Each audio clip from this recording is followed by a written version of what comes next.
Giunse alfin il momento. Even the alfin means that you've been planning on that for a long time and waiting for that for a long time. So every word is really mean. Where are you when you're singing this? Outside. You are in the garden. And who's listening to you? My new husband. Your husband. And does he know that it's you in spite of the fact that you're dressed up as the countess? He does. He recognizes your voice because he loves you. So he goes beyond your appearances and he can tell. So you're kind of pushing it because you want to make him jealous. You really have to overdo it. Oh, what a nice night to have sex and cheat on my husband. Ah, finally, he's out of my way. Senza affanno, the affanno, the burden is him, is Figaro. Che godrò senza affanno, you know, without the care of being caught. So, you go ahead and have fun with your husband.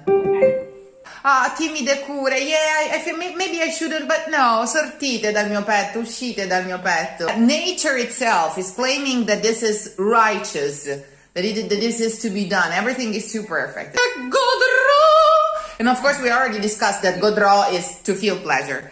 Rhetorics, that nature, you know, nature and sex, because Cherubino goes all'acqua, all'ombra, ai fonti, and Susanna, again, i ruscelli, l'erba, so everything, nature that, you know, kind of arouses you, so the call of nature, the very call of nature. Sotto I pini. Sotto I pini, and so on, correct. Double K. Oh, come par. It's in the very line, okay?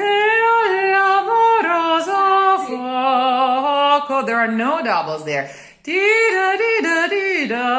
It's very mean. L'amenità del loco, l'amenità del loco, la terra e il cielo risponda come la notte. L'amenità.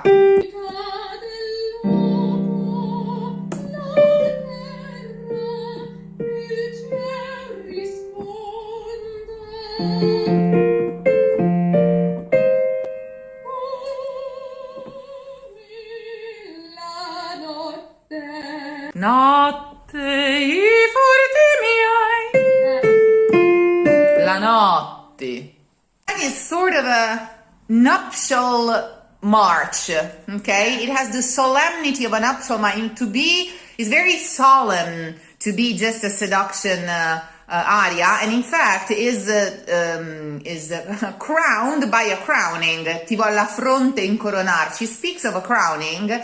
So it's very symbolic, and this Ti vo alla fronte incoronar di rose has been on my mind for ages, till it finally dawned on me that the fronte is poetic slang, is poetry slang for the first part of the verse, and also rose is the anagram of eros. Always tended to go in my mind towards some sort of a sexual practice and so on. But the solemnity of the aria, with this 6 octaves and this solemn F major, tells me about something more sacred and holy, because it really feels like a nuptial march.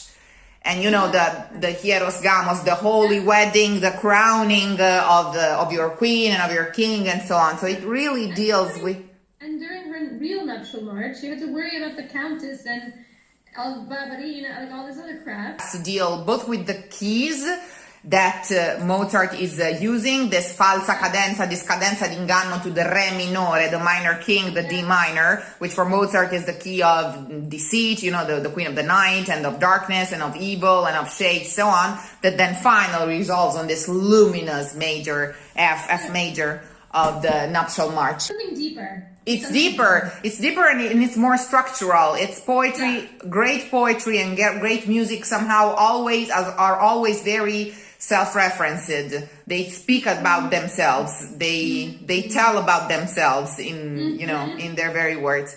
Also because you speak about the crowning, the incoronar, right after you have that huge corona on the Vieni. Vieni, Vieni. You have a huge punto coronato, a huge one that doesn't cover just the F, it covers the whole word. Vieni, vieni. Keep the upbeats as upbeats, so light and simple.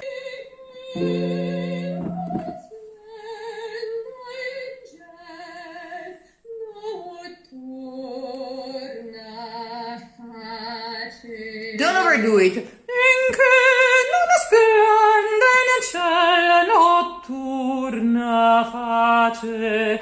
Really simply spoken in your mind. Because you're speaking about the moon. So la notturna face, the night fire is the moon. So it's really, you're talking about the moonlight. It's not notturna face, it's the, you know. It's more lunar. It's more lunar than that. Literally more lunar. Mysterious as the moon, but also elegant, I'm gonna say, as the moon. Yeah. Double Q's will help you render both the idea of the water, quimo, and the whispering of the Laura, che scherza. Quimormora. The Q can be very sexy. It's a great line. It's such a good line. Qua. Breathe through it. Qui. Wow. You can feel exactly. You have to feel the Laura. You have to feel the Laura on your body. Okay. Yeah, Everything is turning you on and preparing you for this. Okay. Encounter.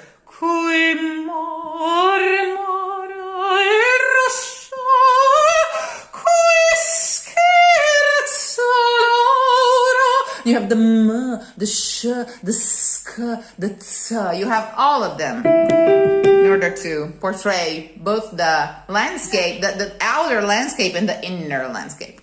Water running everywhere. Here the sussurro has to be very onomatopoeic. Dolce sussurro il carri which in my bed and rider is actually skipped. It's not a sussurro, it's a sussurro with a double S in case it's missing from your score as well if you haven't been a writer. Sussurro. Sussurro, two S's and two R's, both of them. Yeah. Ponte uses in order to depict the flowers, because then it comes to the sight, the flowers, what do you do with flowers? You smell them and you see them, okay? You can also, of course, touch them and so on, but it's night, so the flowers smell, but he, in poetry, writes that the flowers laugh, qui ridono I fioretti, which means a number of things, but basically he's signaling the presence of the flowers in the most joyful and, way. Qui ridono I fioretti. Ridono I fioretti doesn't mean anything because the flowers don't laugh. But he uses an acoustic verb again, ridono. Yes. Okay? The tones and key is so bright and different. Exactly. E l'erba è fresca, and then he goes to touch again, okay? Qui ridono I fioretti, because they laugh, okay? But because maybe they smell good, they're nice to touch, and the grass is so fresh, okay? Qui ridono. Ai piaceri d'amor. It's more subtle, it's more real in a way. It's more theatrical and less overdone. Ai piaceri d'amore. It kind of endangers the pitch. It's not that kind of, it's really the pleasures of love. Ai piaceri d'amore. It's a very wide interval and it also makes it sexier.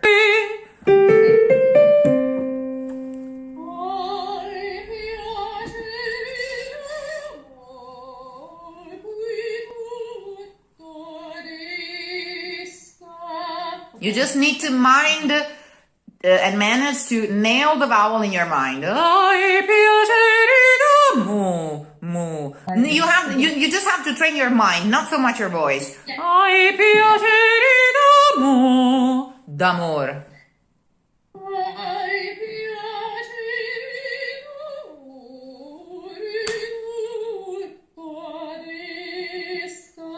Classy, I'm gonna say classy. Keep the crown on the whole thing and give the priority in terms of duration to the tonic vowel, which is the via. Vieni,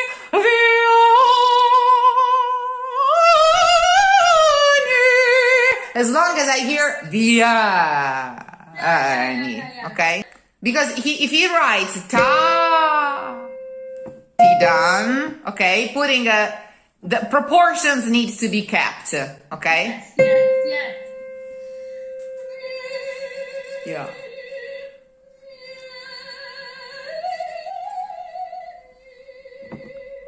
Ti volla fronte.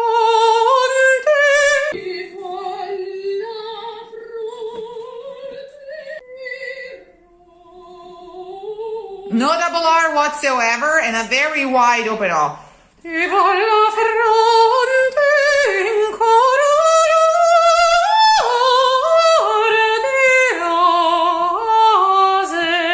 because it has to match the ascose. Ascose di rose, ascose di rose. It's the rhyme, it's the crown, the key, the rhyme of the ascose, okay? Confused me because ascose is closed, right? Yeah, so it doesn't, it's still a rima baciata, it's still it's perfect rhyme, the way we call it, a rima baciata, if the orthoepy of the vowel changes, it doesn't matter. But if you go di rose, ascose di rose, it kind of unbalances the verse. Ascose di rose, ascose di rose.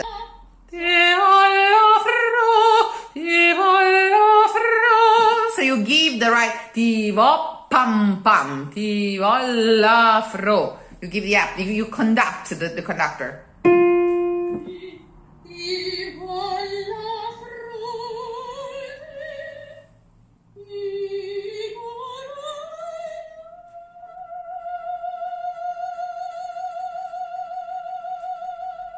Corona again.